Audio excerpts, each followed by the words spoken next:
Tardes, jóvenes. Profe, para decirle que el miércoles está bien para hacer el examen. Está bien, Jan.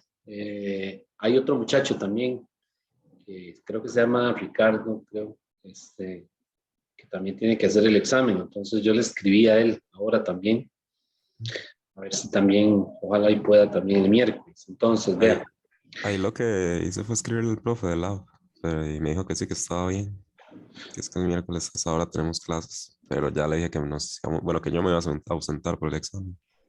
ok, usted le dijo al profesor de laboratorio. Ujú, exacto. Ujú. Ok, sí, por ahí le confirmo el aula. Recuérdeme, porfa, tal vez mañana, o si yo hoy mismo me doy cuenta, se le envío otra vez le contesto otra vez a su correo. ¿Está bien? No Ok, recuerdo cuál era el aula que habíamos destinado para las reposiciones. Es en el edificio de física, por cualquier cosa, ¿verdad? Pero tengo que confirmarse. ok, está bien. Muchas gracias, profe. Si no, sí, con gusto. Si no le escribo hoy, pues me recuerda mañana, ¿verdad? En algún momento del día para decirle. Eh, bueno, buenas tardes, jóvenes. Esta semana iniciamos con el capítulo sobre primera ley de la termodinámica y pienso terminarlo. Es decir, hoy voy a ver la teoría. El capítulo realmente no es tan extenso, así que hoy voy a ver la teoría y pues mañana hacemos ejercicios, ¿verdad? Y seguimos el jueves, pero sí quiero acabarlo esta semana. Eh, este ya es el material para el cuarto parcial, ¿verdad? Y el tercer parcial está para el 24 de febrero, ¿ok? O sea, de hoy en 10 días, ¿verdad? O sea, hay suficiente tiempo todavía para hacer unas horas de consulta y aclarar, ¿cómo se dice? Dudas, ¿verdad? Bueno, vamos a volver, yo creo que ya lo había explicado por ahí, pero quiero volver a retomar el concepto de un sistema de termodinámica. Entonces, pues, un sistema de termodinámica está rodeado por una frontera, que puede ser una frontera real o puede ser una frontera imaginaria, dependiendo del sistema.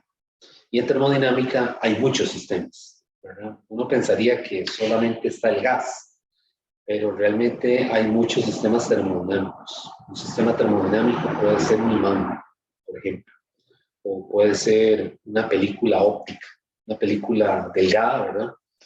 O podría ser una batería, ¿ok? O un fluido, un líquido. Así que son muchos los sistemas termodinámicos. Todos están delimitados por una frontera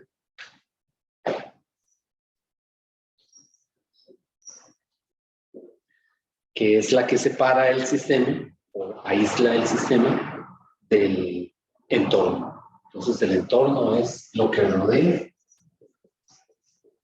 al sistema y por lo tanto lo que rodea a la frontera, ¿verdad? ¿Ok? Entonces, ese entorno también le llaman algunas veces, por si lo ven en algún otro libro de termo, también le llaman el ambiente. O también le dicen los alrededores. El matemático le diría la vecindad, ¿verdad? Lo que rodea al vecino. Pero bueno, aquí no nos sirve esa forma de verlo, porque si no lo podemos asociar a sistemas físicos reales. ¿Okay? Pero bueno, todo lo que está por fuera del sistema es el entorno. Y el sistema, a ser el entorno, eso me da el universo. Y vean que ese universo lo puse con U minúscula, porque no me estoy refiriendo al universo cosmológico, es decir, al universo compuesto por las galaxias y los planetas, sino que es el universo, la totalidad, ¿verdad?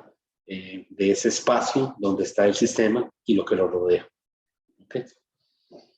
Bien, entonces, bueno, el capítulo empieza retomando, hablando acerca de las dos cantidades, ¿verdad? De las dos posibilidades, perdón, que es de energía que se puede transferir desde el sistema al entorno o del entorno al sistema.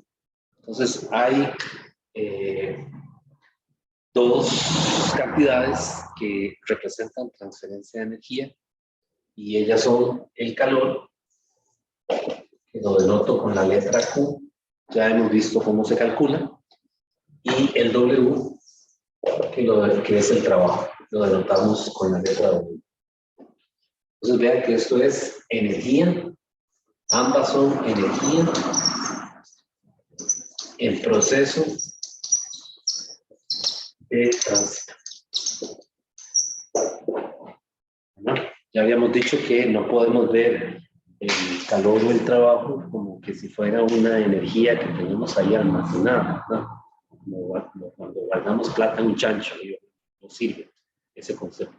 Tenemos que pensar siempre en que cuando se calcula un Q o un W, hubo una transferencia de energía, ya sea del sistema a lo que lo rodea o del entorno hacia el sistema.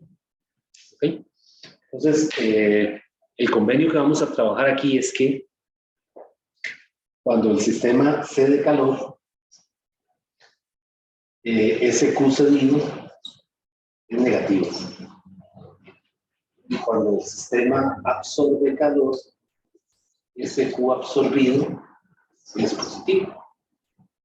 ¿Okay? En nuestro caso, en este curso, el sistema siempre va a ser un gas. Más adelante en termo, en el curso de termo, pues van a ver otros sistemas distintos al gas ideal. ¿Okay? Pero por ahora siempre lo vamos a restringir al gas. Sí. Es decir, principalmente al gas, ¿verdad? Bueno, ya hemos visto otros sistemas, ¿verdad? Las mezclas, ¿verdad? Pero pues aquí estamos, nos interesa el gas. Entonces, si el sistema cede calor, se enfría. El gas decimos que se enfría. Y si lo absorbe, pues decimos que el gas se calienta. ¿Ok? Entonces, ahora vamos a ver más adelante unos procesos en termodinámica que justifican el hecho de que el gas se pueda enfriar. Y entonces al enfriarse, por lo general, ese gas tiende a condensarse. Y entonces se forman en la recámara, ¿verdad? Donde está el gas contenido, se observa que se forman gotitas de agua. Por ejemplo, si es un vapor de agua o se tiende a condensar. Entonces, hay una rama enorme de la física del estado sólido, que es la física de bajas temperaturas, que precisamente le interesa estudiar, ¿verdad?, cómo un gas se puede licuar. Cuando hablamos de licuar, nos referimos a volverlo líquido. Por ejemplo, el nitrógeno, ustedes saben que en los laboratorios se usa nitrógeno líquido, ¿verdad? O también se usa helio líquido.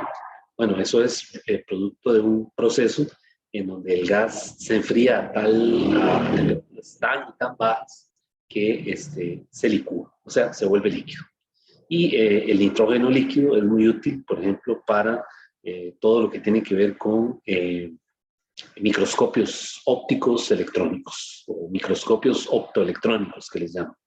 El microscopio de escaneo, el microscopio de fuerza atómica, los TEM, los DIEM, ¿verdad?, que son los microscopios de transmisión, ¿verdad?, que son equipos que un microscopio de transmisión fácilmente ocupa 2 aulas, ¿verdad?, 2 salones, todo el equipo que tiene, ¿verdad?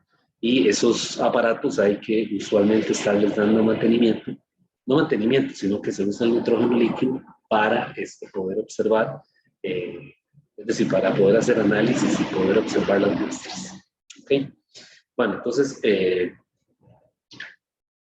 volviendo a esto, ¿verdad?, decíamos que el gas se puede enfriar, en cuyo caso decimos que el calor es cedido o se calienta cuando absorbe calor.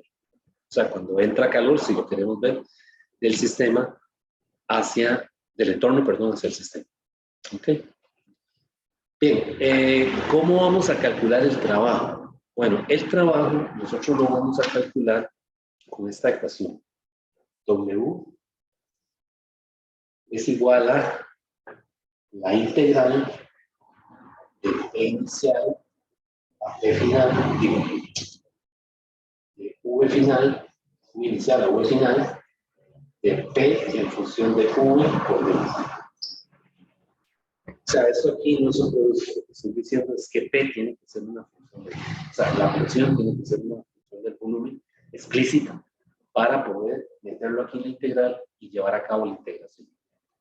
Observen que aquí delante de la integral no hay nada, es decir, no hay ningún signo. Bueno, hay un signo positivo que no se pone. ¿De acuerdo? Entonces, vean lo que pasa aquí. El modelo que vamos a usar para estudiar los gases, el modelo que vamos a usar es el del cilindro. O sea, cuando estemos estudiando esto, siempre hay que pensar en un cilindro que tiene un pistón. Y ese pistón es un pistón Bond que está libre de fricción con las paredes. O sea, el pistón apenas encaja, de manera de que puede subir y bajar fácilmente. Cosa de que, por ejemplo, si yo caliento el gas, el mismo gas se expande y levanta el pistón. O bien, si alguien aplica una fuerza externa desde fuera sobre el pistón, fácilmente puede hacer que el pistón descienda. Bueno, entonces el gas se puede expandir, se expande fácilmente si se calienta o se puede comprimir. ¿Ok? Y posiblemente cuando se comprima se enfríe. Bien, entonces vean lo que pasa. Si el pistón inicialmente está en un volumen, está por aquí, suponiendo que está por aquí, ¿verdad? Este es un volumen inicial y se expande y va hasta aquí a un volumen final. ¿Qué pasa ahí? ¿Cómo sería el trabajo? ¿Qué creen ustedes? ¿Será positivo o será negativo? Es positivo, porque vean que cuando yo evalúo los límites de la integral y si es una expansión, lo que va a pasar es que si es una expansión, el volumen final es mayor que el volumen inicial. Por lo tanto, el trabajo va a ser positivo. ¿Okay? Pero si alguien desde fuera, es decir, en el entorno, alguien aplica una fuerza externa y hace que el pistón descienda, o sea, una compresión, lo que va a pasar es que es al revés. En una compresión, el volumen final es menor que el volumen inicial. ¿Lo ven? Entonces aquí vamos a adoptar ese convenio. Si el gas se expande, el trabajo es positivo. Y si el gas se comprime, el trabajo es negativo. Eso quiere decir que el trabajo siempre va a ser positivo cuando es el sistema el que efectúa trabajo sobre el entorno. Ustedes se imaginan el gas que se expande y levanta el pistón. Está haciendo trabajo contra el entorno. Pero si por el contrario es alguien que comprime el pistón, pues entonces ahora el trabajo es negativo. Y entonces es el entorno el que está haciendo trabajo sobre el sistema. ¿Está bien? Entonces voy a completar la figura aquí. Si el trabajo es del sistema sobre el entorno, ese trabajo es negativo. Digo positivo. Y si el trabajo lo hace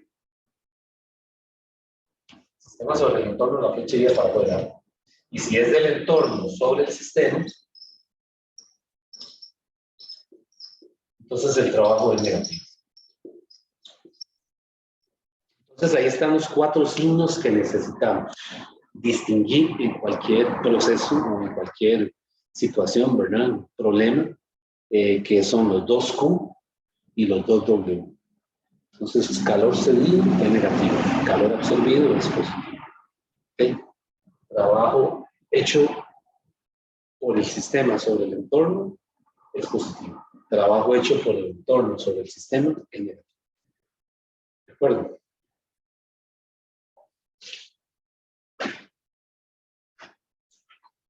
Ok. Entonces, bueno, voy a borrar si no hay ninguna pregunta. Si no hay ninguna duda.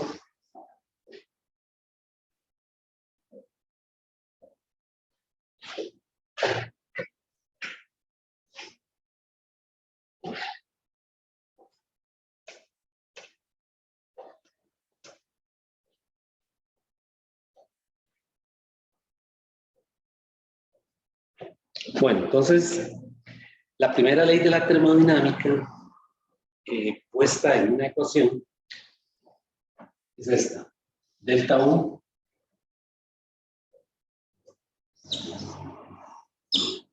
es igual a U final menos U inicial es igual a Q menos W. Esa es la primera ley de la termodinámica. Ese delta U, ustedes ven ahí, es lo que se llama la variación de la energía interna.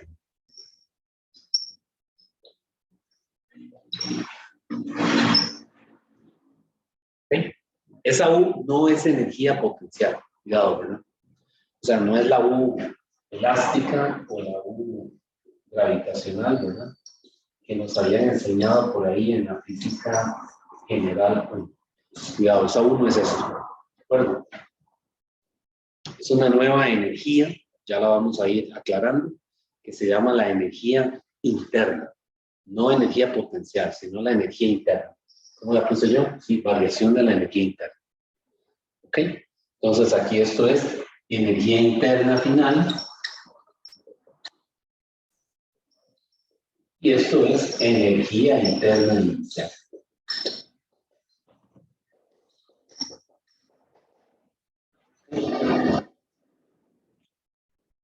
¿Qué unidades tiene esa energía? Bueno, igual que la energía que hemos calculado en otros temas, ¿verdad? Es joules. La energía, la U, la unidad de la U es joules. ¿Ok? Ahora, la energía interna, la U, en termodinámica, se conoce como una función de estado. Así se le dice. ¿Por qué es una función de estado? Porque únicamente depende del estado inicial y del estado final. Y no de la forma que tenga el trayecto para ir del estado inicial al estado final. O sea, en un diagrama, que por ahí luego vamos a ver más detallado, que es presión volumen, yo tengo una sustancia, un gas en el estado inicial. Y posteriormente ese gas evoluciona a una situación que decimos que se encuentra ahora en un estado final. Esos estados, cada uno de ellos, están determinados por 3 coordenadas. O sea, el estado inicial tiene la presión inicial, el volumen inicial, la temperatura inicial. Y el estado final tiene la presión final, el volumen final y la temperatura final. Es decir, son como las coordenadas iniciales, antes y después de llevado a cabo el proceso que lleva a esa sustancia del estado inicial al estado final. Entonces aquí yo tengo un gas en el estado inicial. Tiene una presión dada, tiene un volumen, tiene una temperatura. Se aplica un proceso determinado y se hace que ese gas se lleve a través de ese proceso al estado final, en donde está descrito ahora por 3 nuevas coordenadas, que son presión final, volumen final, temperatura final. ¿Y cuál es ese proceso? Bueno, puede ser que el gas se expanda, puede ser que el gas se comprima, es decir, hay varios procesos que ahora vamos a ver.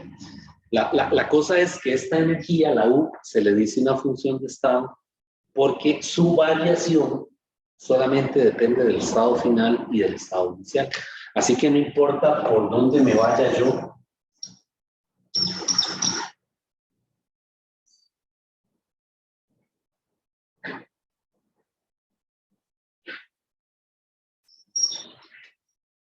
no importa dónde comencé, aquí. No importa por dónde me vaya yo, no importa el trayecto. Lo que importa es, para el cálculo del delta U, es conocer la energía en la situación final, ¿verdad? Y en la situación inicial. Punto. ¿Ok? Entonces, por eso la U se llama una función de estado. Resulta que el W que es trabajo, y el Q, que es calor, no son funciones de estado. O sea, para calcular el calor o el trabajo, yo sí necesito conocer la forma de esas trayectorias. ¿Okay? Eso explica por qué matemáticamente la energía interna es un diferencial exacto y el calor y el trabajo son diferenciales inexactos.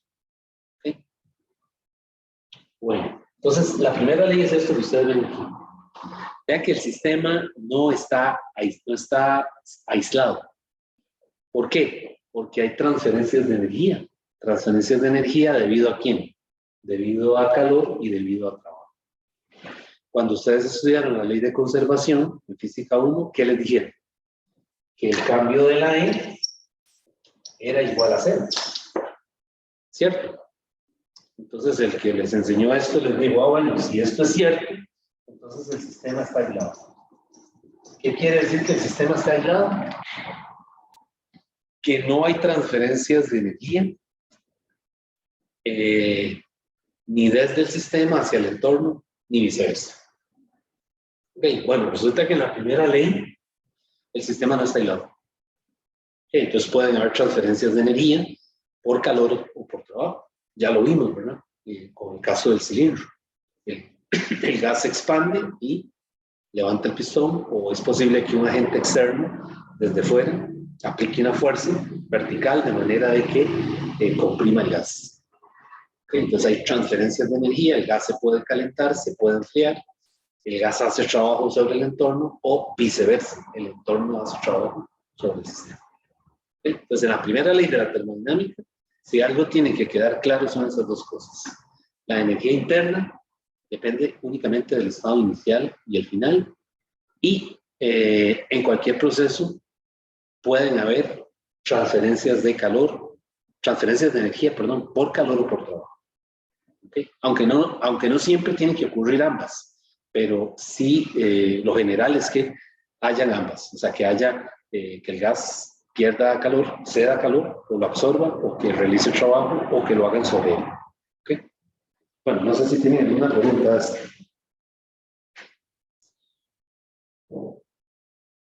Ahí. Ok, entonces, vean que en esta anotación, por eso la U, yo la escribo como un delta.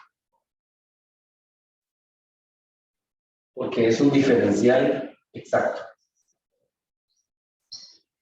Pero si yo escribo el Q y el W así, está incorrecto. Porque estos son diferenciales con I, inexactos. Entonces, nunca vamos a ver la primera ley escrita así, ¿verdad?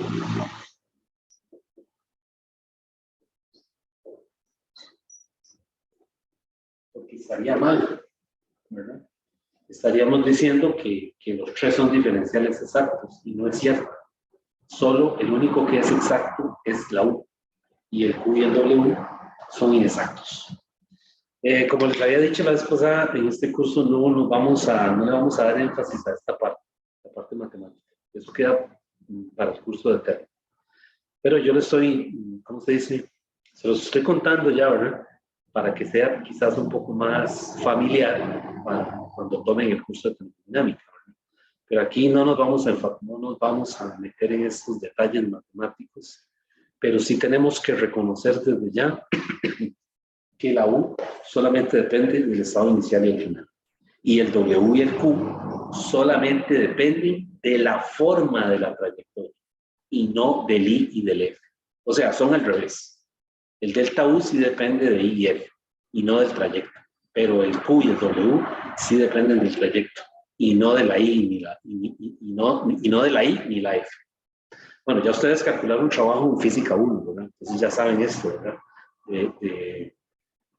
¿Qué pasa cuando una fuerza es conservativa? ¿Qué pasa cuando era disipativa? ¿Verdad? Entonces está relacionado con el hecho de que el trabajo, aunque tal vez no nos lo dijeron explícitamente en física 1, el trabajo depende de la trayectoria y no del estado inicial y del estado final. ¿Okay? Bueno, voy a borrar esto para continuar con lo que veas.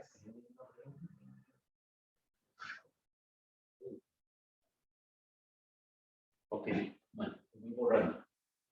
Bueno, no lo dije, la energía interna total, porque ustedes dirán, bueno, ¿y total qué es la energía interna? Porque dijo mucho y no nos dijo qué es. Bueno, la energía interna está asociada con la configuración del sistema. Y cuando hablamos de configuración nos referimos a la estructura interna de ese sistema. Por ejemplo, aquí es un gas. ¿De qué está compuesto un gas?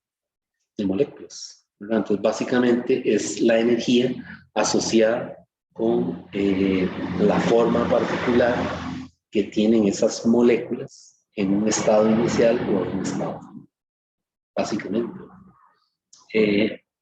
Por ahí se van a encontrar otras definiciones tal vez más elegantes, ¿verdad? Hay unas definiciones de energía interna que se la refieren al centro de masa del sistema, un poco más elegante matemáticamente hablando, ¿verdad? Se lo relaciona con el centro de masa, pero aquí vamos a decir que es la energía asociada con la concentración del gas. Y entonces esa energía, vean que es un delta U.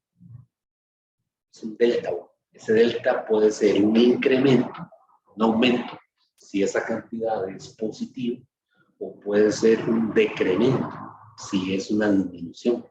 Entonces la cantidad sería negativa. O sea que el delta U aquí puede ser positivo o puede ser negativo. Y lo podemos ver aquí, ¿verdad? Si esta cantidad UF es menor que UI, o sea, si esto es menor que esto, va a dar negativo, ¿verdad? Y si esto es mayor que esto, al ser una resta va a dar positivo. Pero nosotros, sobre todo, lo que nos interesa es el delta U. O sea, el valor de la variación de la U, ¿verdad? Hay problemas en donde nos van a dar la U por separado, nos van a decir, la U inicial es esta, la U final es esta, pero básicamente al final lo que queremos es calcular el delta U. ¿Okay?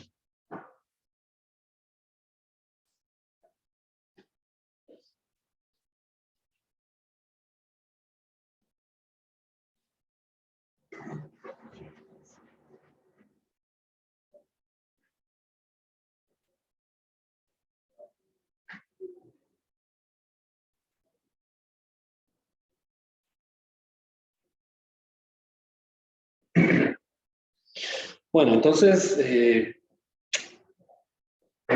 estos capítulos que nos falta, estamos empezando a ver, nos interesa mucho el diagrama PV. El diagrama PV es una gráfica, ¿verdad? En un plano XY, en donde el eje X es el volumen y el eje Y es la presión. Esa presión puede estar en pascales o atmósferas y el volumen puede estar en metros cúbicos o en litros. Entonces, algunas veces le dan pascales y metros cúbicos, ya está en el SI. Y algunas veces le dan atmósferas y litros. O sea, le pueden dar pascales y metros cúbicos o atmósferas y litros. Ya tenemos dos constantes R, ¿verdad? Para calcular, para usar esas unidades, esas parejas de unidades, ¿verdad? Entonces, bueno, en un diagrama PV, lo que se muestra es cómo el gas evoluciona desde un estado inicial a un estado final. ¿Ok? Entonces, en los diagramas PV hay que ponerle una flecha al diagrama, o sea, al trayecto. Entonces, por ejemplo, aquí yo le pongo una flecha así. Esa flecha es muy importante porque me está diciendo qué está pasando con el gas. Me está diciendo si el gas se expande, ¿no? O si se comprime. Por ejemplo, si yo le pongo una inicial, lo que yo estoy viendo es que el gas está expandiendo. ¿Por qué? Porque sobre el eje del volumen, este volumen es mayor que U inicial y el trayecto que sigue es de la I a la F. Quiere decir que el gas está expandiendo. ¿Okay? Y el área que está bajo la curva,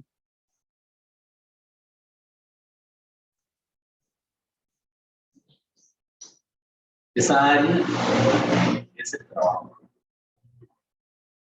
Es el trabajo que efectuó en este caso, el sistema, que es el gas, ¿verdad?, sobre el entorno. ¿Cómo yo lo sé? Bueno, porque el volumen final aquí es mayor que el volumen inicial. Por eso, en estos diagramas es muy importante que el diagrama tenga la flecha. O sea, que el trayecto o los trayectos, porque se pueden componer de varios trayectos, tengan todos su flecha. Porque si no la tiene, el diagrama está mudo. O sea, no sabemos qué está pasando. No sabemos si el gas se comprime, ¿verdad?, o si se expande. ¿Ok? Entonces, si a ustedes les toca hacer un diagrama PV, no se les olvide que además de que hay que rotular los ejes y poner las unidades correspondientes, también hay que ponerle la flecha al trayecto o a los trayectos que haya. Porque entonces, si no, el diagrama está mal. ¿Ok? Como que si usted hiciera un diagrama de fuerzas de física 1, o sea, que dibuje las flechas, ¿verdad?, los vectores, y que no ponga, que no los rotule, ¿verdad? Esta es la fuerza Fx, este es el peso, esta es la fricción. O sea, si usted no pone eso, aunque están las flechas ahí no sabemos que realmente, no está completo. Ok. Bueno, entonces vean que ese trabajo, que es el área bajo la curva, tiene que ser una integral, como ya aprendimos en cálculo.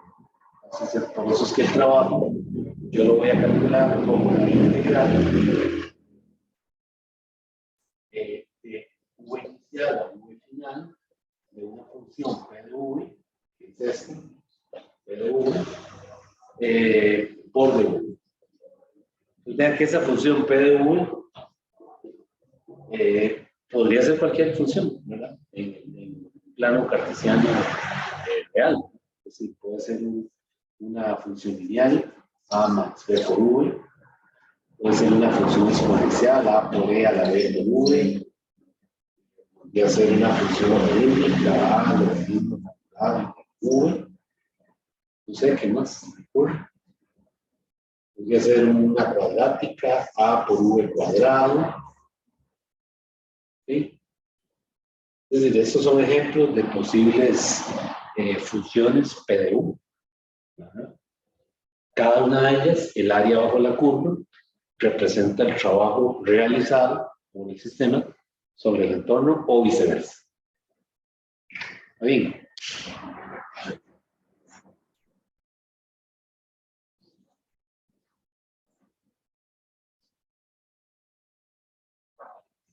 Ok, bueno. Vamos a continuar, ¿verdad? Si no hay ninguna pregunta.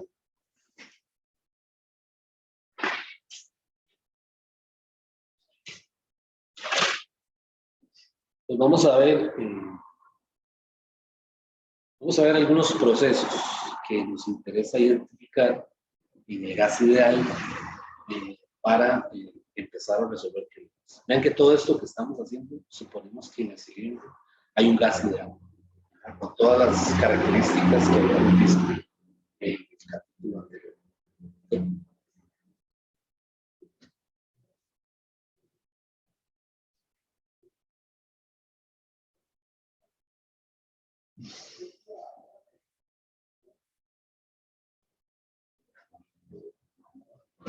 Bueno, vamos a ver esos procesos, vamos a irlos viendo. Hay uno que se llama el procesos. Hay uno que se llama el proceso isocórico.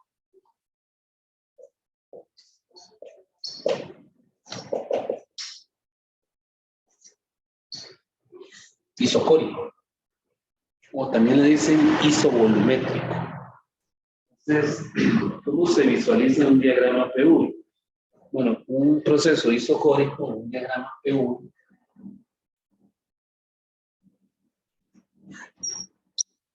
es una línea vertical que va del estado inicial al estado final y va para arriba o para abajo. O sea, podría ser que venga para abajo, pero por eso hay que identificar, hay que hacerlo, hay que mostrar el sentido de esa flecha. ¿Okay? Pues aquí lo que nos está diciendo es que para un volumen V0, el proceso se lleva a volumen constante. ¿Qué observamos aquí? Que yo puse la flecha para arriba. Eso quiere decir que se mantuvo el volumen constante. ¿Y qué se hizo en el experimento? Se hizo un aumento de presión, ¿verdad? Porque este valor aquí, este P1, es menor que P2.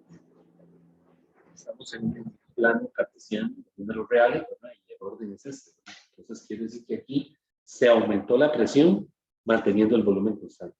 Pero si la flecha yo la pusiera para abajo, pues lo que estoy diciendo es que se redujo la presión, ¿verdad?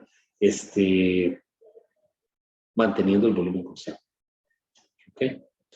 Entonces vean que en un diagrama, un proceso isocórico, no hay área bajo la curva. Y entonces si no hay área bajo la curva, ¿qué pasa con el trabajo? Es cero. Entonces, el trabajo en un proceso isocórico es cero. Siempre.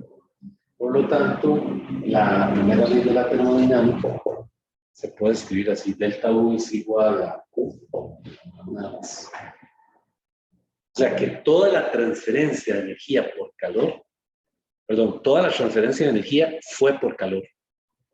O sea, el gas se calentó o se enfrió, manteniendo el volumen constante.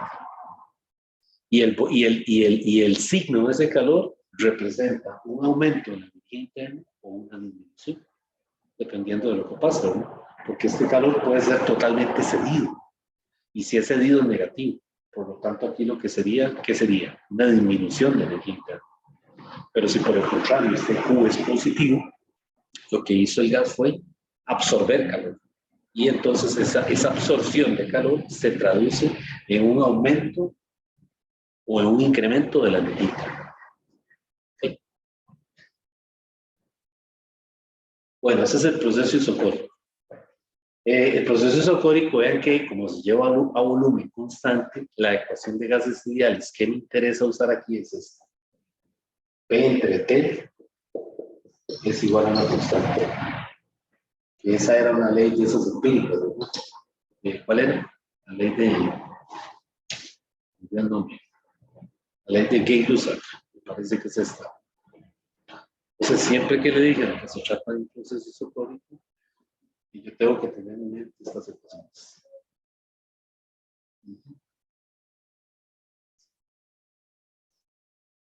Bueno, vamos al otro entonces. El otro sería un proceso isobárico.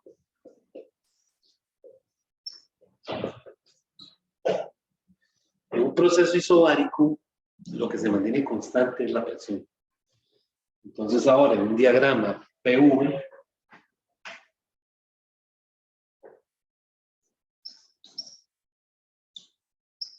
ya no es una línea vertical, sino que ahora se trata de una línea horizontal, desde el estado inicial al estado final.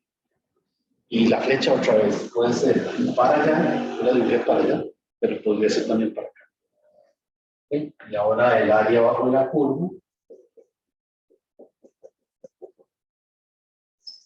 es el trabajo.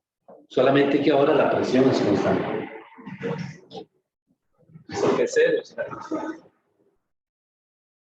Entonces otra vez, ¿verdad? Aquí hay un volumen inicial, aquí hay un volumen final. Y entonces el gas en este caso, ¿qué se hizo aquí? ¿Qué me dice el dibujo? ¿Es una compresión o una expansión? Es una expansión, ¿verdad? Es decir, el cilindro se levantó, perdón, el pistón se levantó, ¿de acuerdo? Manteniendo la presión constante. Si la flecha hubiera estado vuelta para acá, entonces lo que se habría hecho es una compresión, es decir, una reducción del volumen manteniendo la presión constante. Entonces vean la importancia de esa flechita en el proceso. Vean que yo he insistido mucho en eso, ¿verdad? Esa flechita, ahí y aquí. Porque la flechita me dice qué está pasando. Entonces, para efectos de examen, la figura que yo les dé, si les doy una figura, tiene que tener las flechas. Porque si no, usted me levanta la mano y dice, profesor, el diagrama está mudo. No sabemos qué está pasando. ¿Okay? Igual ustedes, si les toca dibujar un diagrama en PU, tienen que poner la fecha. Saber qué es lo que está ocurriendo. ¿Okay? Entonces vean que en un proceso isobárico, el trabajo en el proceso isobárico simplemente es P por delta U.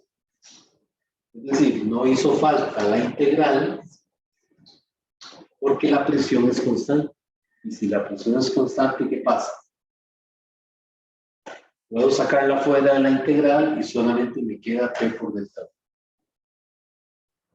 ¿Sí? ¿Qué pasa con el delta U? Bueno, la primera ley yo la puedo escribir así. Q menos P delta U. Entonces vean que en un proceso isobárico, tanto el Q como el W son distintos de cero. Positivos o negativos, pero no son cero. ¿Ok? Por lo tanto, el delta U ahora podría ser un aumento. Si lo que da de esa resta es positivo, ¿verdad? Si el calor es mayor que P por delta U, es positivo, ¿verdad? Entonces es un aumento en la energía interna. O podría ser una disminución, ¿verdad? Si, por ejemplo, el producto P por delta V es mayor que Q. ¿Okay? Y aquí la ecuación del gas ideal que sirve, como la P es constante, aquí la que sirve es la ecuación de Charles. La ley empírica de Charles, que es 1 sobre T igual a una constante.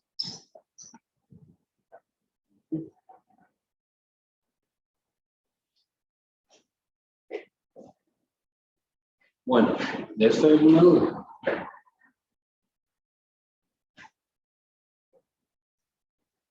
Ok, vamos a ver el tercer proceso. Se llama el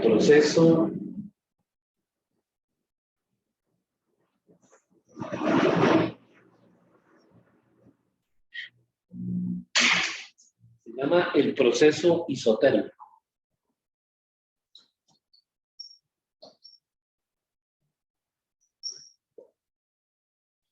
Pues en el proceso isotérmico, el diagrama PV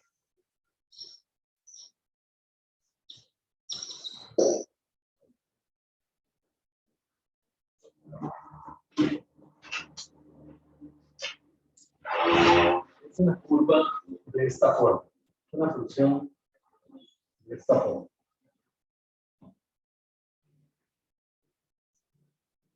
Y la función, este es el estado inicial.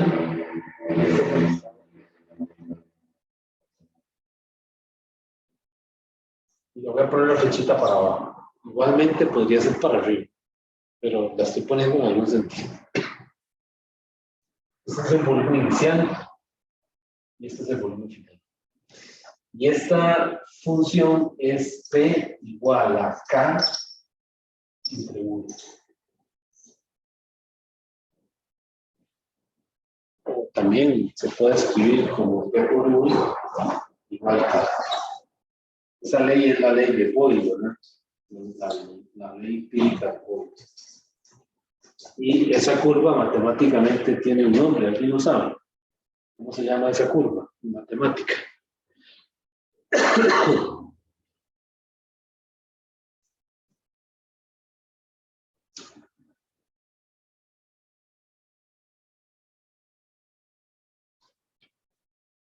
Una función que por ahí estudiaron mucho, bueno, geometría se estudia, cálculo, se llama una hipérbola.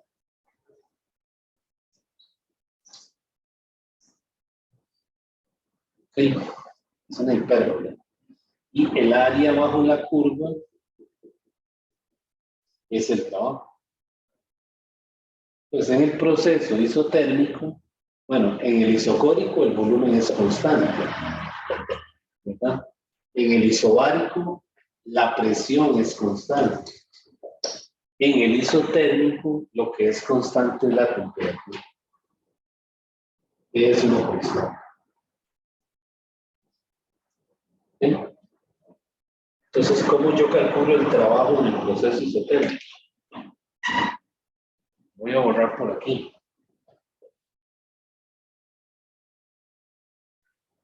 En el proceso isotérmico, vean que yo puedo usar el gas ideal, la ecuación del gas ideal, P por V es igual a N RT.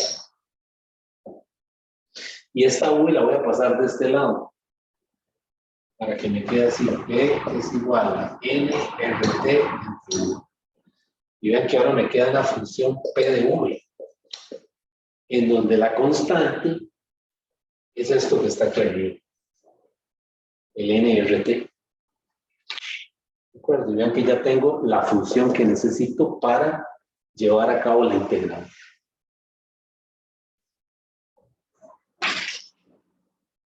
¿Está bien? Entonces vamos a hacer esa integral.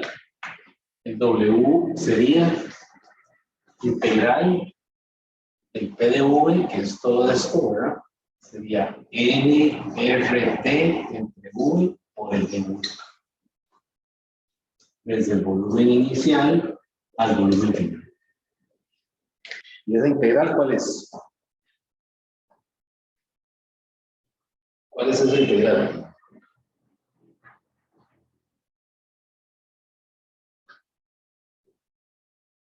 El logaritmo natural de V. Logaritmo natural, sí, claro, correcto.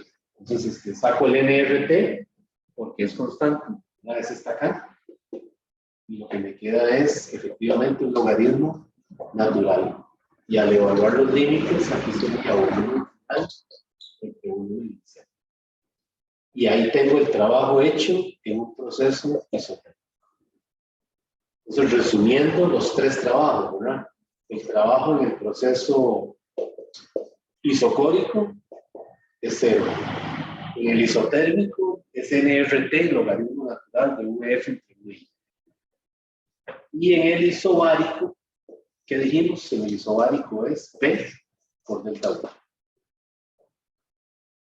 Ahora, por ley de Boyle, vean que aquí en el proceso isotérmico la ley que es válida es P por V igual a una constante, ¿no? Que es la ley de Boyle. Por ley de Boyle, esto también yo lo puedo escribir así. NRT, logaritmo natural de presión inicial entre presión final.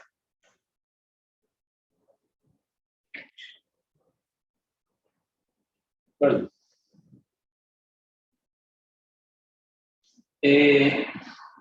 pues ya tengo los tres trabajos, ¿verdad? El isotérmico, el isocórico y el isobárico. Siempre va a ser así, ¿verdad? Es decir, estos resultados son generales. Siempre que le digan que se trata de un proceso a temperatura constante, a volumen constante o a presión constante, esas son las ecuaciones, ¿no? O sea, no tiene que volver a hacer la integral, por ejemplo, en el caso del proceso isotérmico. Ya sabemos que siempre vamos a llegar a ese resultado. ¿Okay? Bueno, ¿qué pasa ahora con la primera ley? En el proceso isotérmico. Vamos ahora en el isotérmico, ¿verdad? Es decir, vamos a centrarnos aquí. Estos dos los volví a poner como para que ustedes vieran los tres trabajos, digamos, pero vamos a centrarnos aquí. ¿Qué pasa con la energía interna en un proceso isotérmico? ¿Qué podríamos decir? Bueno, esto que les voy a decir ahora no se los puedo demostrar en este curso. O sea, ustedes me lo tienen que creer por fe. Y la fe en la física, como ustedes se imaginarán, no sirve de nada. Así que pues por ahora se los voy a decir y ustedes van a aceptarlo como una realidad. Cuando lleguemos al curso de termo, si es a mí el que me toca darse, pues ahí yo los voy a convencer de lo que les voy a decir ahora. Ok, bueno, resulta que en un proceso isotérmico, la energía interna únicamente es función de la temperatura en un gas ideal. Y ese es el problema, ¿verdad? pues lo que les estoy diciendo no tengo cómo demostrarlo. Lo más que les puedo decir es que al ser función de la temperatura únicamente, ¿verdad? Resulta que el cambio de la energía es su final evaluada en esa T menos U inicial evaluada en esa T. Y resulta que estos dos valores son iguales. ¿Por qué? Porque la energía interna solamente depende de la temperatura. Entonces es una función que la vamos a evaluar, la misma función evaluada en el mismo valor, por decirlo de alguna manera. Quiere decir que en un proceso isotérmico, por poner un ejemplo, ¿verdad? La energía interna final evaluada en esa T constante va a ser 8 joules. Y la energía interna inicial evaluada en esa misma temperatura también va a ser 8 joules. Y al hacer 8 menos 8, me da 0. Quiere decir que siempre que el proceso sea isotérmico, el cambio de la energía interna es 0. ¿Ok? Entonces, quito este signo de pregunta y de una vez ya les pongo esto como un resultado ya general. No tiene que dar. Si un problema le dicen es que un proceso isotérmico, bla, bla, bla, ya usted tiene todo el derecho de decir, ok, el cambio de la energía, no la energía, ¿verdad? El cambio, el delta U, es 0. ¿Ok? Pero, por supuesto, vean que aquí, esto yo se los estoy contando y espero que ustedes me lo crean. Pero, pues, es decir, realmente, hasta cuando los voy a convencer es hasta que usted vea cómo se demuestra esto en el curso de termodinámica. Pues ya en termodinámica se utiliza, es decir, más mate, ¿verdad? Y pues ahí yo los convenzo, ¿verdad? O intento convencerlos de que sí, que es cierto, que es cierto. ¿Okay? Pero por ahora, el argumento que les puedo dar es ese únicamente, que la energía interna solamente depende de la temperatura, de un gas ideal, ¿verdad? Y los dos valores de la U evaluados en esa misma temperatura son iguales, ¿verdad? Es como que usted evalúe, no sé, no es lo mismo, ¿verdad? Pero si yo tuviera una función de X y que evaluara, no sé, X a la 3, entonces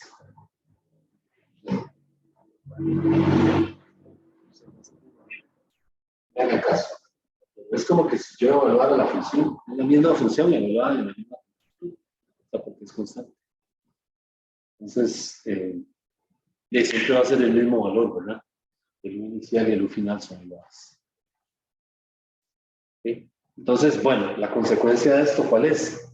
Bueno, que ahora la primera ley, que me dice que cambia la energía interna es Q menos W, y al ser esto 0, un proceso isotérmico, Q menos W, ¿qué tenemos aquí? Que el calor en un proceso isotérmico tiene que ser igual a ¿quién? En magnitud al trabajo en un proceso isotérmico. Y el trabajo en un proceso isotérmico, ¿cómo lo calculo? Con esa fórmula. Quiere decir que lo que me dé esto como trabajo, también es esto como calor. ¿De acuerdo? Entonces vean algo importante. En un proceso isotérmico, aunque la temperatura es constante, eso no quiere decir que el calor lo sea, ¿verdad? Hay transferencias de calor, ¿verdad? Y ese calor puede ser cedido o puede ser absorbido, dependiendo del signo que tenga el trabajo, ¿verdad? O sea, si ese trabajo a mí me dio negativo, quiere decir que el calor también es negativo. Entonces ahí yo estaría diciendo que, ¿qué estaría diciendo? Que el gas se enfrió. ¿Y qué pasa también? ¿Qué pasaba con el trabajo cuando era negativo? Fue trabajo que hizo el entorno sobre el sistema. Entonces, si lo imaginamos en el ejemplo del cilindro, alguien bajó el pistón, ¿verdad? Comprimió el gas y donde lo comprime, lo enfría. ¿Ok? Por eso cede calor. Entonces, vean que sí tiene sentido, ¿verdad? Eso que estamos haciendo. sea, que nos estamos imaginando. Ok, entonces, en un proceso isotérmico, nuevamente, la energía solamente depende de la temperatura. Pero esto solamente es muy fácil, ¿ya? O sea, solamente si el gas es ideal, la energía interna es función únicamente de la temperatura. Si es un gas real, o sea, un gas en condiciones reales, ya ese gas puede ser función de la temperatura, del volumen, de la presión, no sabemos, ¿verdad? Pero en el caso del gas ideal, únicamente es función de la temperatura. ¿Okay? Y esto fue algo que en Termo costó verificarlo experimentalmente. O sea, ya los científicos de esa época, ¿verdad? Los físicos de esa época, estoy hablando de finales del siglo XIX, ya sabían por la parte matemática que la U era únicamente función de la T. Eso era lo que le arrojaba la parte matemática, o sea, la teoría que ellos venían construyendo. Pero ustedes saben que en física es una ciencia experimental. O sea, necesita una verificación, porque si no, es decir, por más bonita que sea la teoría, si no tiene una verificación experimental, no sirve de nada, ¿verdad? Entonces, ya en esa época, ¿verdad? Finales del siglo XIX, 1885, por ahí, ya la gente sabía que un gas en condiciones ideales, la U solo era función de T. Pero entonces, la cosa es, bueno, ¿cómo lo verificamos experimentalmente? Y ahí fue donde tuvieron serios problemas, ¿no? O sea, comenzaron a hacer un montón de experimentos hasta convencerse, ¿verdad?, de que sí, que esos experimentos estaban, ¿cómo se dice?, en completo acuerdo con la teoría, ¿verdad? Y así fue, ¿verdad? Hicieron algunos experimentos en esa época, que luego los van a ver ustedes por ahí en el curso de Termo, que llevaron a la, ¿cómo se dice?, a la verificación, ¿verdad?, de que sí, que efectivamente si el gas estaba en condiciones diluidas, muy diluido, la U solo era función de la U. Bueno, pero llevó su rato a convencerse de eso.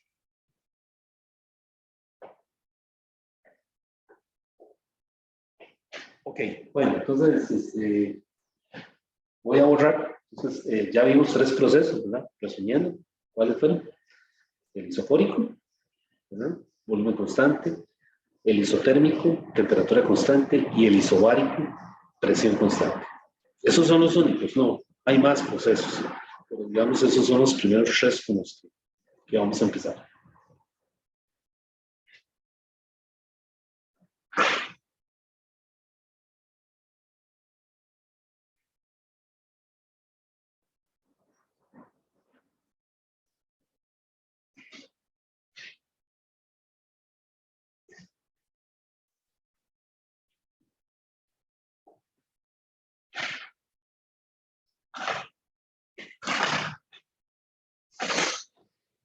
Ok, bueno, voy a borrar por aquí.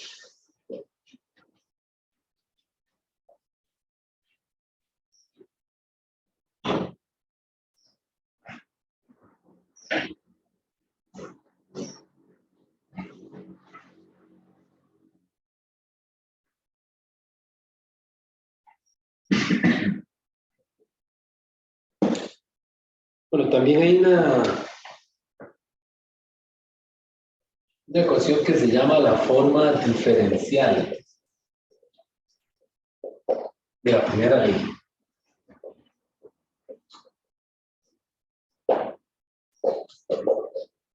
La forma diferencial de la primera ley. Ya vimos que la primera ley se puede escribir así. El KU es igual a Q menos W. Pero resulta que la versión diferencial simplemente es quita el delta aquí y le pone diferencial a todo. O sea, la escribe así. Du es igual a dQ menos dW. Y estos D, estrictamente hablando, no son el mismo D que el D de aquí. Porque ya dijimos que estos son diferenciales exactos. Y estos son exactos. Entonces, matemáticamente, no son lo mismo. Es decir, una resta o una suma de diferenciales inexactos no tiene por qué producirme un diferencial inexacto. No hay ninguna regla que diga eso. De hecho, estos son inexactos y este es exacto. ¿Ok? Pero bueno, lo dejamos ahí, ¿verdad? Me interesa mantener la ecuación así de esta forma, por ahora. Entonces, esa es la forma diferencial. ¿Para qué sirve? Bueno, más adelante vamos a ver que el calor yo lo puedo escribir, ya por ahí vimos que el calor lo podía escribir en forma diferencial, ¿no? Cuando vimos el capítulo de calor, vimos que el tiempo yo lo puedo escribir así. Y ahora el trabajo lo puedo escribir como P de U. Entonces vean que esta ecuación en general es de U, es igual a ¿quién? A DQ, no, a NCP o NC, ¿no? NC menos P de U. Y puesta en esta forma, pues se pueden hacer cosas ahí, ¿verdad? Manipularla matemáticamente, ¿verdad? Aparte de que el capítulo anterior de propiedades térmicas de la materia, a ver si me equivoco.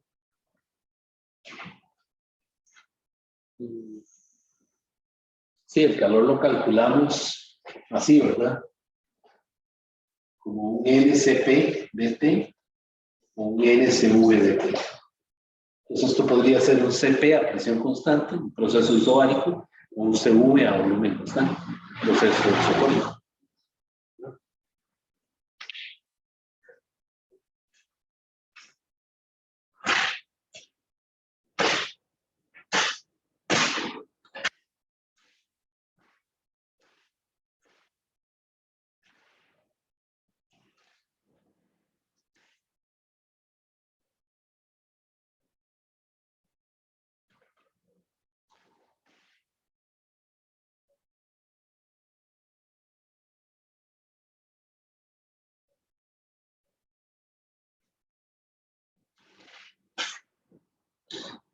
Ok, entonces ahorita más adelante vamos a volver aquí.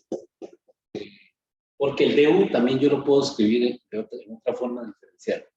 Entonces, por eso es que necesitamos esta forma así diferencial para justificarnos algunas cosas más adelante. Pero voy a dejarlo hasta ahí, ¿verdad? Ya vemos que el trabajo, el DW es PDV y el DQ puede ser un NCP o un NCV. Entonces, parémoslo ahí. Quiero ver otro proceso.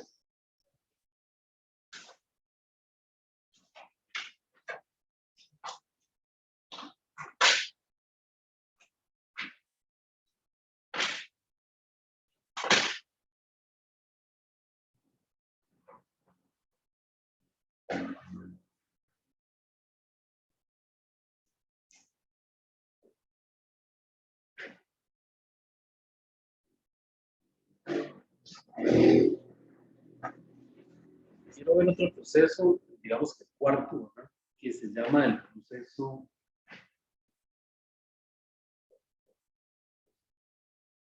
cíclico. Proceso cíclico.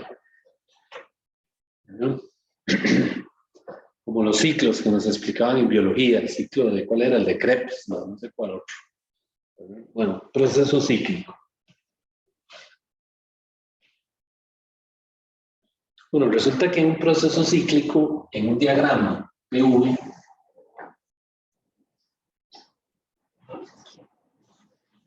es un proceso que se lleva de tal forma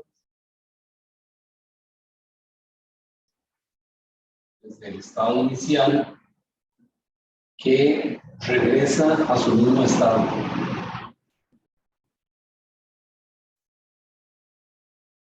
O sea, es una trayectoria plana cerrada que se compone por diversos procesos. Proceso 1, el 2, el 3, el 4, el 5. ¿Okay? Por eso le dicen un ciclo también. Pero ¿qué particularidad tiene el proceso cíclico? Que el estado inicial coincide con quién? Con el estado final. Ya habíamos dicho que la energía interna solamente es función del estado inicial, perdón, el cambio de energía interna, el cambio de energía interna solamente es función del estado final y el inicial. Y al ser ambos estados iguales, ¿qué va a pasar? Estas energías vuelven a ser iguales. Por lo tanto, en un proceso cíclico, el cambio de la energía del ciclo es igual a cero.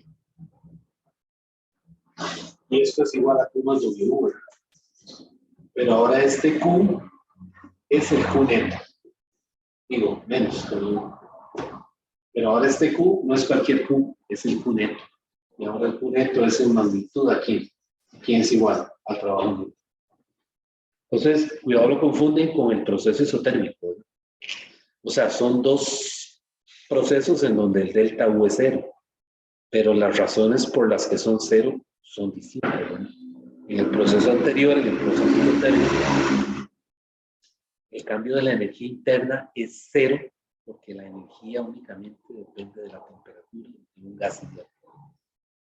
Y al ser constante la temperatura, las dos U, al evaluarlas en esa misma T, dan igual. ¿Okay? Ahora en el proceso cíclico, lo que sucede es que el estado inicial coincide con el estado final. Es decir, el gas se lleva a través de varios procesos, de tal manera de que regresa al estado inicial. O sea, vuelve a las condiciones originales con las que empezó. Entonces, ambos estados, inicial y final, son iguales. Por lo tanto, las energías, final e inicial, vuelven a ser iguales. Y al restarlas da cero. Pero son dos ceros distintos. O sea, matemáticamente es el mismo cero, pero en aquí, esos ceros son distintos. Es por razones físicas distintas. ¿De acuerdo? Entonces, cuidado, en el proceso isotérmico, el delta U isotérmico es cero. Y el Q, pero solamente en el proceso isotérmico, es igual al W, solamente en el proceso isotérmico. En el caso del ciclo, no. En el caso del ciclo, el Q es el Q neto, que sería la sumatoria de todos los valores. Y el W neto, ¿qué sería? El cambio de la energía cinética. Ese es el trabajo que tenemos al cabo. Entonces vean la diferencia entre una cosa y la otra. Para ambos el delta U es cero.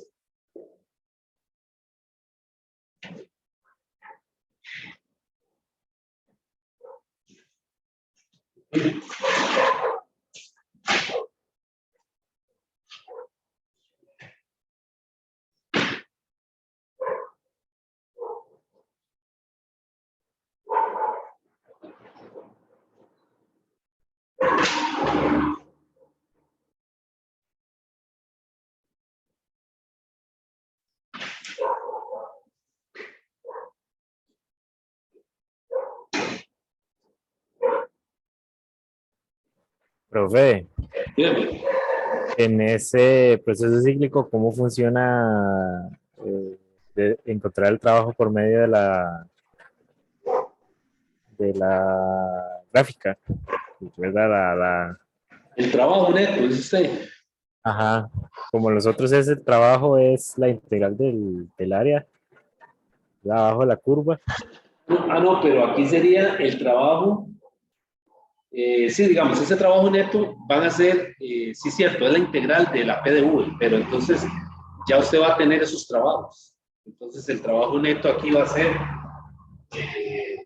W1 más W2 más W3 más, ¿verdad? El trabajo en cada proceso del ciclo.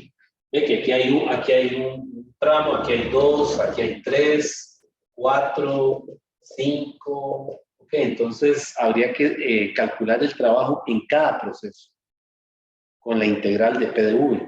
Y una vez que uno tiene los 5 trabajos, lo suma, que sería lo mismo que igualar a delta K, el cambio de energía cinética.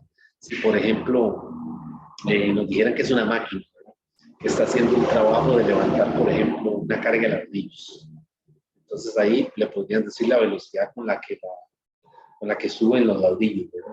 Entonces habría que usar el teorema de trabajo y energía cinética si uno tiene velocidad. Si no la tiene, pues lo que le queda es calcular los trabajos individualmente para cada proceso y luego venir y sumar aquí W1 más W2 más W3 y ya. Ok, perfecto. Bueno, entonces vamos a seguir.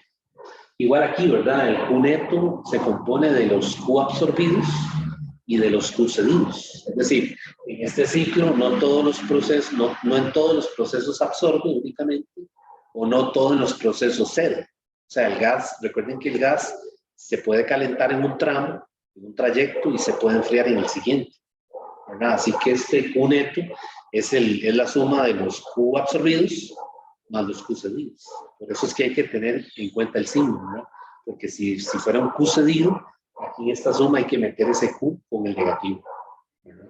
O sea, no es una suma en donde todo es positivo, ¿verdad? Sino que son Q absorbidos y Q cedidos.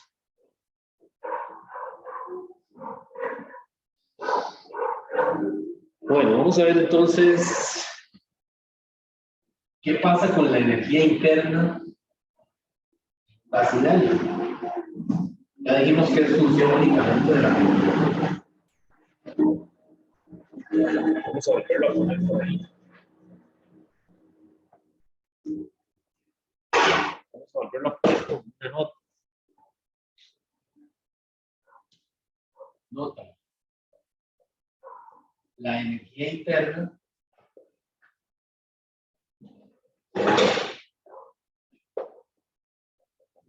interna en un gas ideal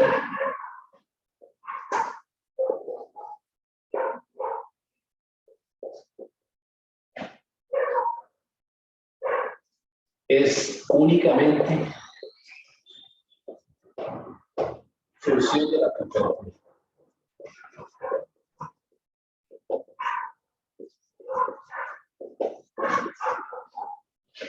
O sea que U solamente es una función.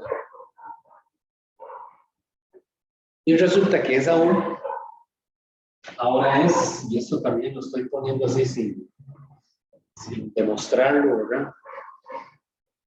Va a ser igual a N, el número de moles, ¿verdad? O CV por T. Esa es la energía interna de un gas ideal. NCVT. Vean que solamente es función de solamente es función de la temperatura, ¿verdad? Lo único que cambia aquí es la T, porque realmente esto es una constante, ¿no? Que yo la puedo cambiar por otra letra. Yo podría cambiar esto por C. Escribir solamente una C grande por T. Y está bien. Esto realmente es la energía interna de un gas ideal.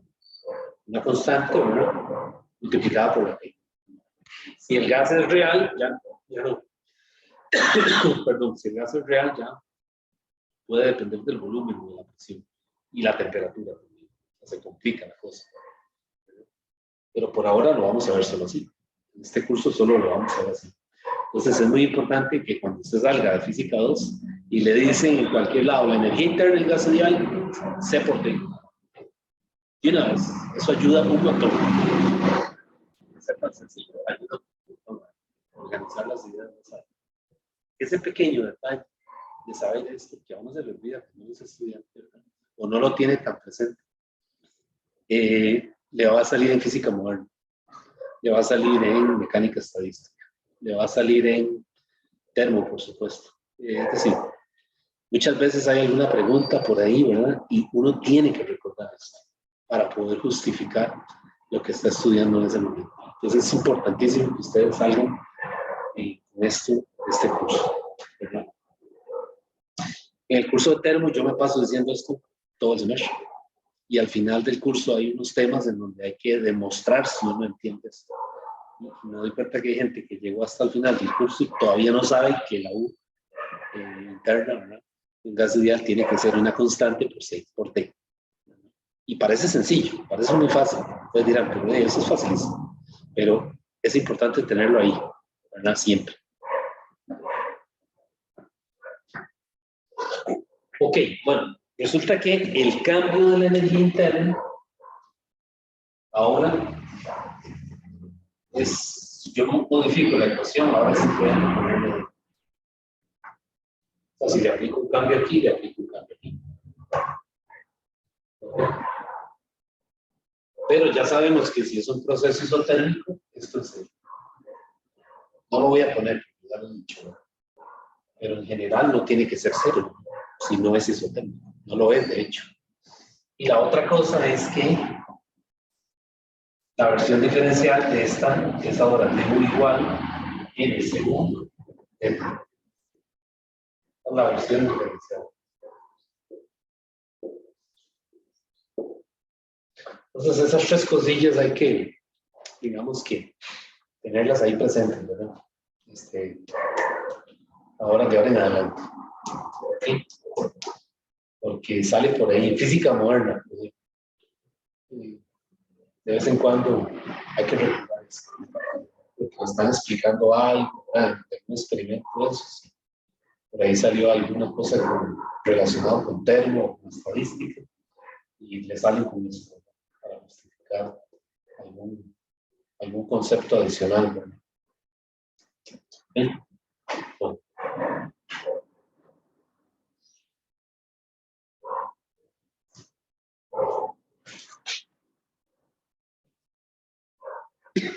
Ok. Bueno, voy a borrar esto para continuar. ¿Qué es?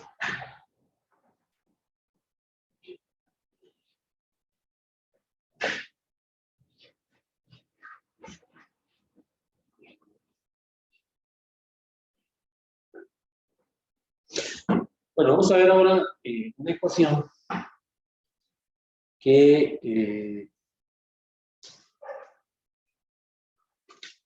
me interesa. Ya meterla aquí, ¿no? Se llama la ecuación de Mayer. Está en la página 638 del libro. ¿Y cómo llegan a ella? Bueno, a través de la primera ley. Ponen la primera ley en forma diferencial. Du es igual a delta de Q más d. Y ahora cambian el du por ncv de t. Y el dq lo cambian por un ncp de t. Y el delta W lo cambio por P de U.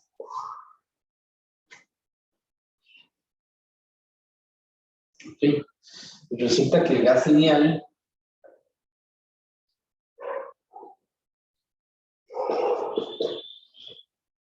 la ecuación del gas lineal es esta, ¿verdad? P por V es igual a NRT. Entonces, si yo tomo el diferencial en ambos lados y supongo que la presión es constante, que estoy suponiendo que es un calor a presión constante, ¿qué pasa aquí? Que si esto es constante, ¿qué pasa? Sale fuera del diferencial y el N y el R son constantes. Quiere decir que este término de aquí, yo no puedo cambiar por esto.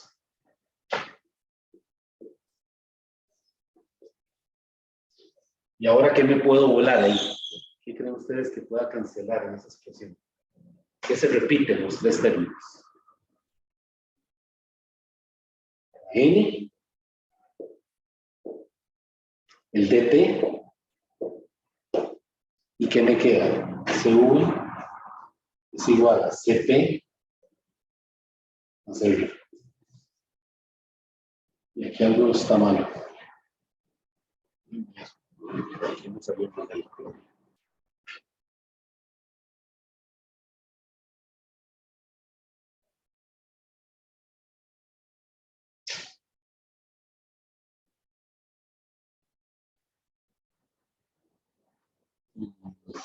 Y me quedó al revés.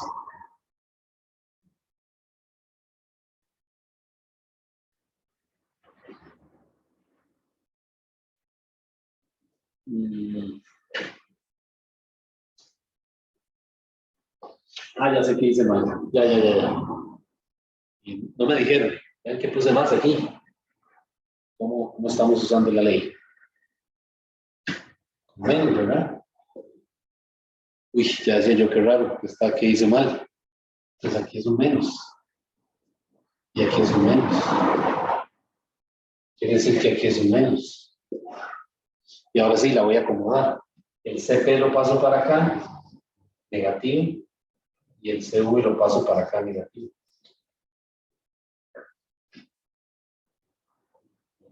Bien, así. Suave. Ahora paso el CP para acá, negativo. Y mantengo el CV. Sí. Y ahora multiplico por menos 1. Me queda CP menos CV igual a F. Esta es la ecuación de Nash. CP menos CV igual a F.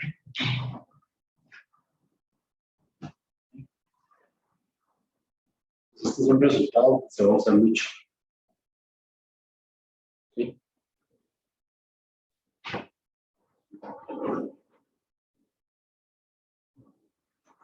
Entonces, bueno, esa ecuación, vean que es muy interesante, porque lo que le está diciendo es que la diferencia de CP menos CV, independientemente de la naturaleza del gas, la semana pasada estuvimos viendo gases monoatómicos, ¿verdad? Y diatómicos y poliatómicos. Y dijimos que para cada uno de esas familias de gases tienen su propio CP y su propio CV, ¿cierto?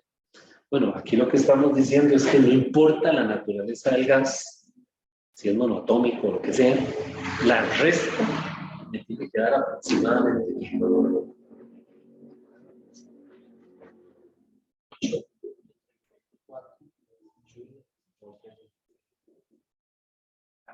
¿okay? Y también explica algo en esa época, cuando se comenzó a desarrollar esto en dinámica cinética, y es que cuando ellos hicieron reacciones, se dieron cuenta que las capacidades caloríficas a presión constante siempre eran mayores que a volumen constante. O sea, cuando hicieron mediciones siempre eran mayores. Y no sabía por qué. ¿No? Sí, siempre salía, resultaba que era mayor. Y claro, ahora viendo la ecuación de Mayer, pues se da cuenta que esta resta tiene que ser siempre como positiva. La constante de los gases universales es positiva. ¿De acuerdo? Entonces este CP no puede ser negativo, porque de lo contrario es todavía negativo. ¿Ven? Pues esta ecuación es una ecuación que salió de la teoría cinética prácticamente, ¿no? Y justificó por qué esas capacidades caloríficas, ¿verdad?, a presión constante eran mayores.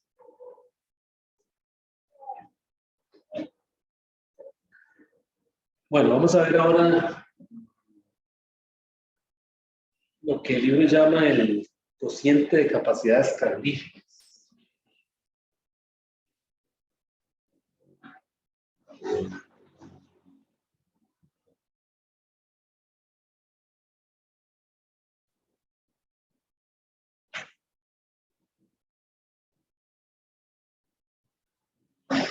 En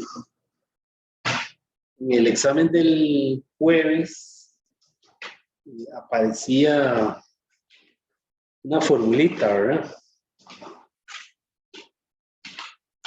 ¿Se recuerdan? Para los gases, la velocidad de gases. Era la raíz de gamma RT entre N. ¿Se acuerdan? Bueno, resulta que ese gamma, habíamos dicho que es el índice adiabático. Yo le llamé a ese gamma el índice adiabático.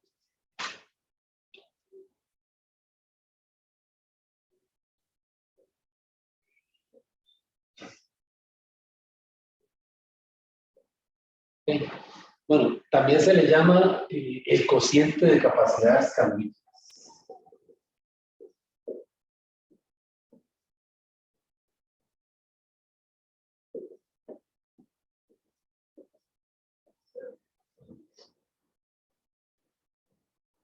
Okay. Y ese gamma está definido así. CP entre CV. ¿Y de dónde salió?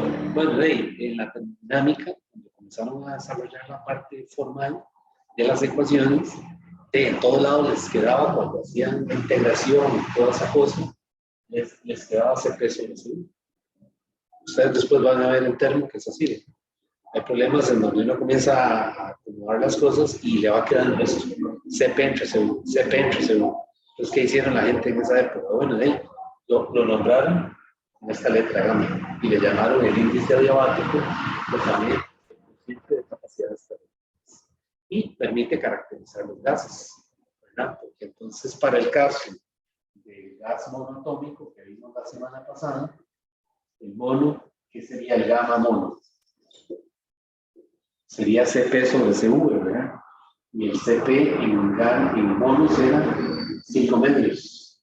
Y el V y el CV era 3 medios. Quiere decir de R, ¿no? Quiere decir que el gamma mono es 5 tercios. Y en diatómicos, el gamma D era 7 medios de R entre 5 medios de R. Cancelo esto y me queda 7 quintos. Y en el poli, casi no lo usamos, ¿verdad? En el poli es 4R y entonces eso me queda 4 tercios. Y ahí tengo los gamma para la naturaleza del gas, ¿verdad? Si es monoatómico, diatómico o poliatómico. Aunque nosotros lo que más vamos a usar es el monoatómico o el diatómico. Okay. Entonces, pues el cálculo de ese índice adiabático se hizo muy importante a finales del siglo XIX, porque permitía estudiar, o más bien caracterizar, la naturaleza del gas por métodos físicos y no químicos. Esa era la otra cosa, ¿verdad? Porque el gamma, hay métodos que usan los químicos, ¿verdad? Para calcularlo, métodos experimentales me refiero, ¿verdad? Pero también hay métodos físicos, o sea, métodos en donde no está de por medio la naturaleza química. Okay, se llega al gamma sin necesidad de tener que hacer ninguna reacción química, sino que es un experimento mecánico, ¿verdad? O sea, un experimento físico, propiamente donde yo puedo calcular ese gamma. Okay. Bueno, resulta que eso nosotros ahora lo vamos a utilizar porque vamos a tener ahora un sistema de ecuaciones. Voy a borrar aquí.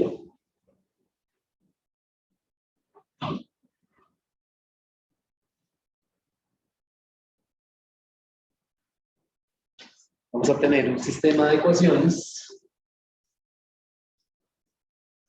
con los que resolvíamos en el cole, ¿verdad? XY. ¿Cuál es ese sistema? La ecuación de Mayer. CP menos CV igual R. Y el índice adiabático, que es CP entre CV. Eso es como que si yo tuviera la ecuación 1 y la ecuación 2.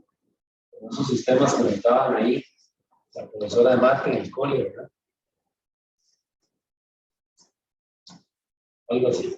Y que le decían que resolviera, que despejara X en una y la metiera en la otra. Bueno, eso se lo enseña uno en la geografía también, ¿verdad? Se vuelven a ver ahí mucho más detalle.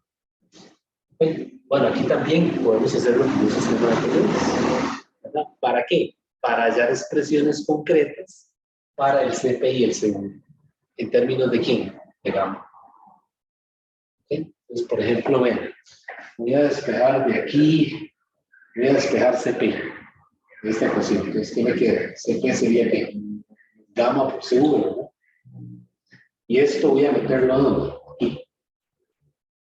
Entonces, vean lo que me queda gamma CV menos CV es igual a R. Y ahora de aquí puedo factorizar el CV, factor de gamma menos 1 igual a R. Y despejar el CV. Que me queda entonces R entre gamma menos 1. Y vean que aquí tengo una forma de calcular la capacidad calorífica, ¿verdad? Se conozco el gamma del gas. O sea, enseguida que me da la naturaleza del gas, el monoatómico o diatómico, ya tengo los gamma que eran los que había escrito ahí.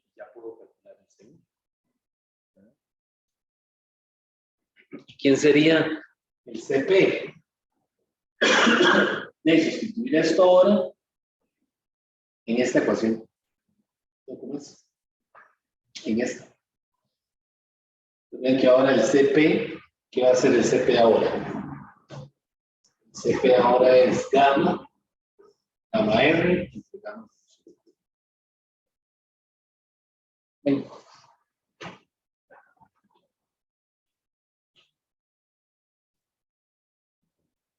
Okay.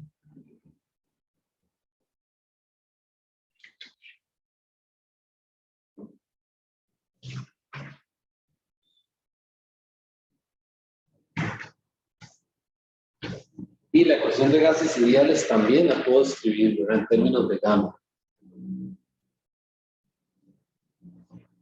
O en la U, ¿verdad? Que la U es NCV por T, ¿verdad? ¿Qué sería ahora la U?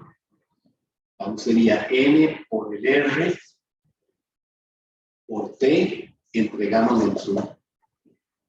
Vean ahora la U como la puedo escribir.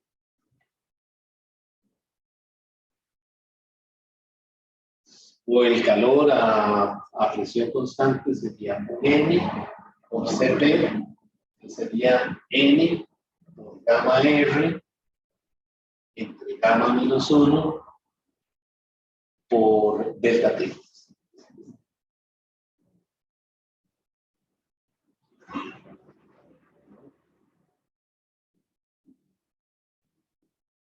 Y el gas también, ¿verdad? El gas yo lo podría poner G por V es igual a nRT, ¿verdad? Miren que aquí yo puedo relacionar esto, ¿verdad? Con la R.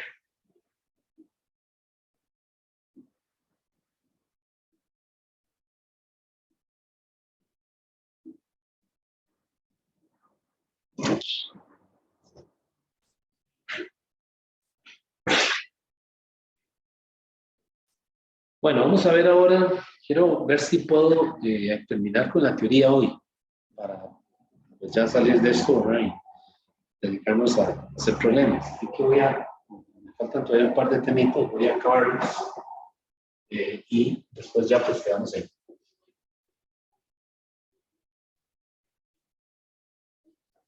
Bueno, ya hemos visto 4 procesos, ¿verdad? ¿Cuáles eran esos procesos?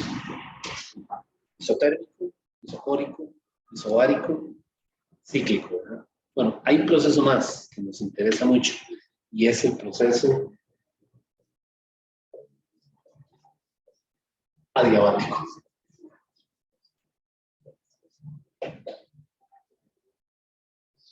El proceso adiabático es aquel que ocurre de tal manera de que no hay transferencia de energía por calor. O sea, el gas se puede comprimir o se puede expandir, que no va a enfriarse ni tampoco se va a calentar. ¿Por qué? Bueno, porque tienen aislante. Es decir, suponga o imaginemos que el cilindro está rodeado con algún tipo de recubrimiento que no permite, como que si fuera un termo, ¿verdad? O un calorímetro, que no permite que escape calor. O sea, está bien sellado, tiene un sello de seguridad, de manera de que no entra calor ni sale calor del sistema. Eso es un proceso adiabático. ¿Okay? Parecido a la pared adiabática que vimos cuando vimos la ley cero de la termodinámica. La pared adiabática no permitía transferencia de información entre un depósito y el otro, ¿verdad? Entonces, lo que se le hacía a un gas, a un sistema A, el otro no experimentaba ningún cambio. Pues aquí el proceso adiabático es algo similar, ¿verdad? El sistema está aislado. Entonces, en el proceso adiabático, el Q es 0. Por lo tanto, el cambio de la energía interna es igual al negativo del volumen. ¿Okay? Y aquí hay que ver el signo propio del trabajo, porque ese no es el signo del trabajo. Es decir, este trabajo podría ser menos W o menos más W. Entonces eso haría que esto sea positivo o que fuera negativo, lo que representaría un aumento de la energía interna o una disminución. ¿Okay? Bueno, ¿Cómo se ve un proceso adiabático en un diagrama PU? ¿Cómo se ve? Bueno, para dibujar un proceso adiabático, yo siempre les digo a mis estudiantes de termodinámica que primero dibujo un proceso isotérmico. Es la forma más sencilla. Entonces yo voy a dibujar primero el proceso isotérmico.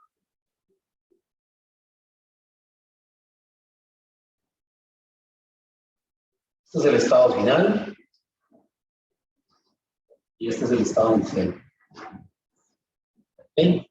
Ahora voy a dibujar el adiabático. El adiabático cruza al isotérmico y es más empinado.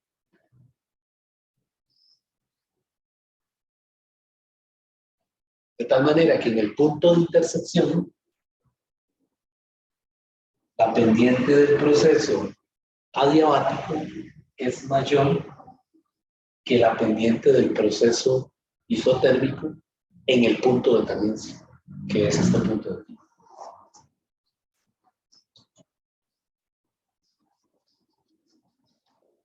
Esta es una forma de distinguir en el diagrama PV qué es adiabático y qué es isotérmico. La pendiente del adiabático es mayor que la pendiente del isotérmico en el punto de tendencia. Bueno, cualquier punto realmente, ¿verdad? Donde se cruce. Pero en el punto en donde se cruce las pendientes, la del adiabático es mayor. ¿Y esto por qué? Es decir, bueno, una justificación matemática es por la forma de la función.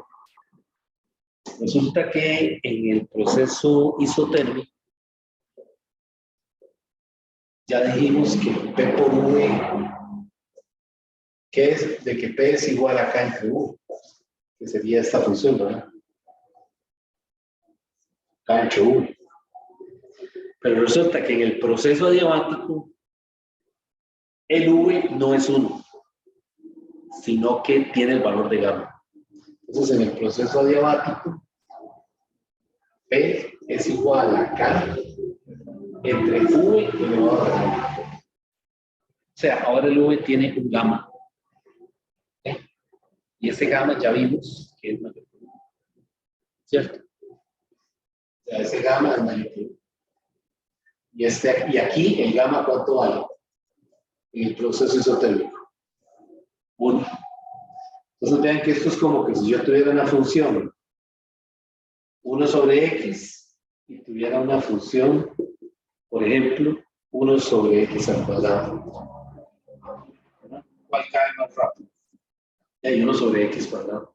Entonces una es así, la otra es así. Esta es 1 sobre x y esta es 1 sobre x cuadrado.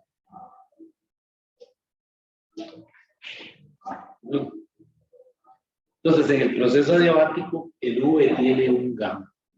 Y claro, otra vez, no lo estoy demostrando, se los estoy contando. Y pues ustedes dirán, ok, pero ¿cómo sabe que el gamma está en el V y no en el P? En ambos. Sí, ya ahí tendríamos que meternos a la parte algebraica, ¿verdad? A llegar a ese resultado. Yo ya lo estoy poniendo así para usarlo. Pero bueno, en términos ustedes van a ver por dónde, de dónde sacan. Entonces ven que el proceso adiabático es más empinado.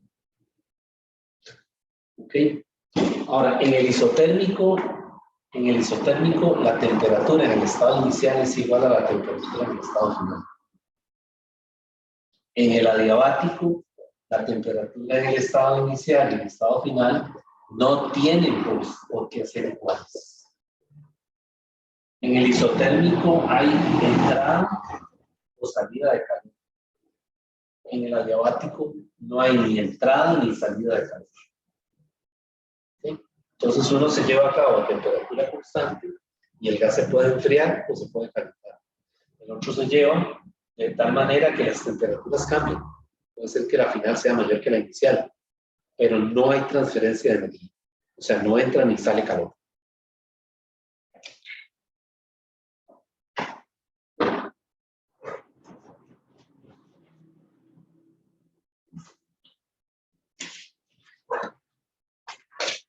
Entonces, ya con esto voy terminando, ya esto es lo último. Hay unas ecuaciones para el proceso, para los procesos adiabáticos. Están en la página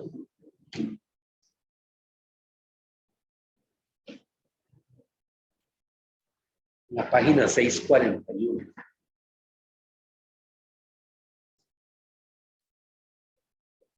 Estas ecuaciones se llaman las ecuaciones de Poisson.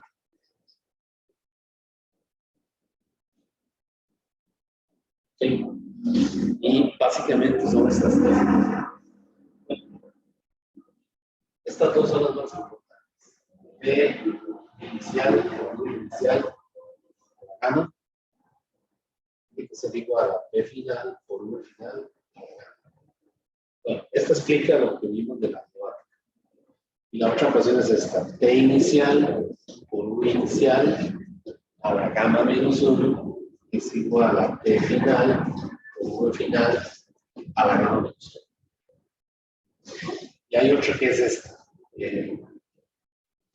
Para ver, porque no quiero vaciarla.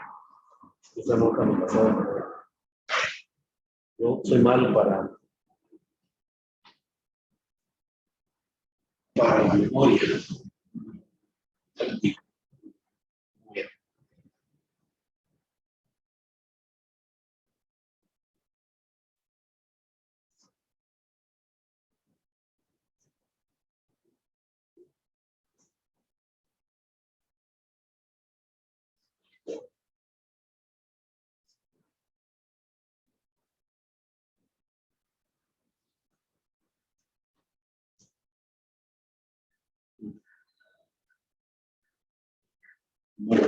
Bueno, hay una más ahí.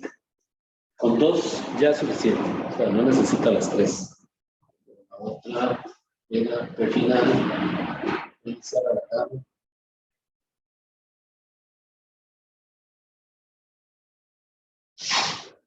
Déjenme ver si me recuerdo.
Esto es así.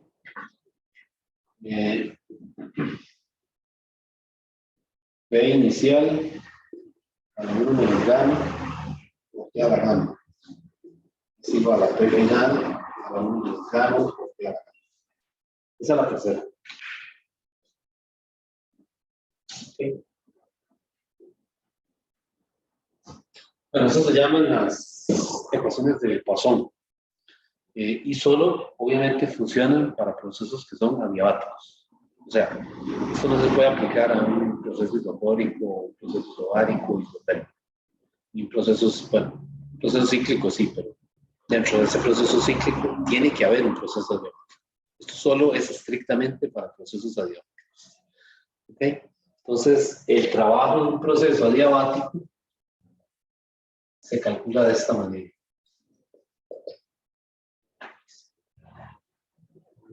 Es 1 entre gamma menos 1 presión inicial, volumen inicial menos presión final del volumen final. O bien, INSV, T inicial, ¿verdad? Que está al revés, ¿verdad? T inicial menos T final. Cualquiera de esas dos formas. Uno entre gamma menos 1, ¿verdad? T inicial, U inicial, T final, U final. O bien NSV, T inicial menos T final. Este es el trabajo de un proceso adiabático.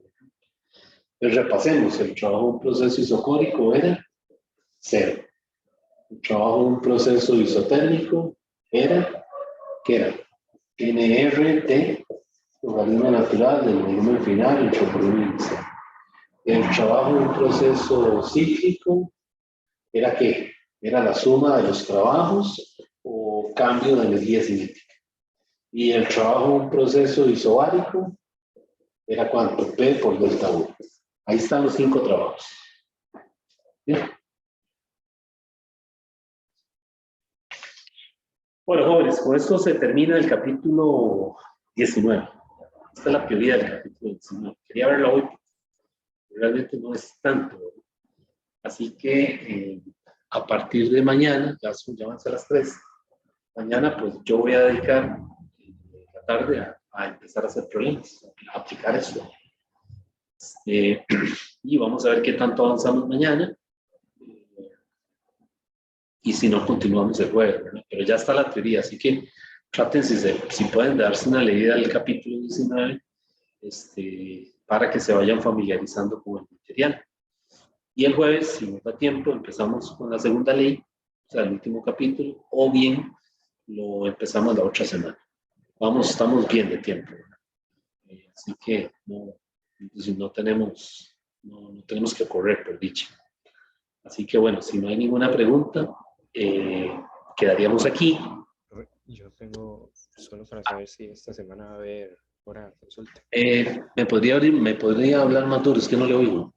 Que si esta semana va a haber hora de consulta. Sí. Vamos a ver si hacemos una hora de consulta. Bueno, miércoles voy a ver cómo estoy, porque yo miércoles tengo que ir a la U a aplicar una reposición, que creo que por aquí anda un muchacho que, bueno, yo creo que ya no está, que tiene que hacer reposición. Así que miércoles creo que no se va a poder. Pero entonces, si no, lo que hacemos es que la pasamos para el viernes.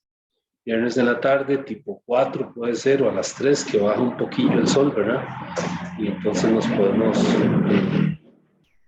Yo por ahí les enviaría la hora de consulta e invitación. Todavía tenemos 2 clases más, ¿verdad? Que son la de la mañana y la de jueves. Pues ahí nos ponemos de acuerdo. Bueno, entonces, Okay, gracias. pues quedamos aquí, entonces continuamos mañana. Hasta luego. Bueno, profe, estamos, pura vida. Bueno, pura vida. Buen día. Hasta luego, profe. Gracias. Bueno.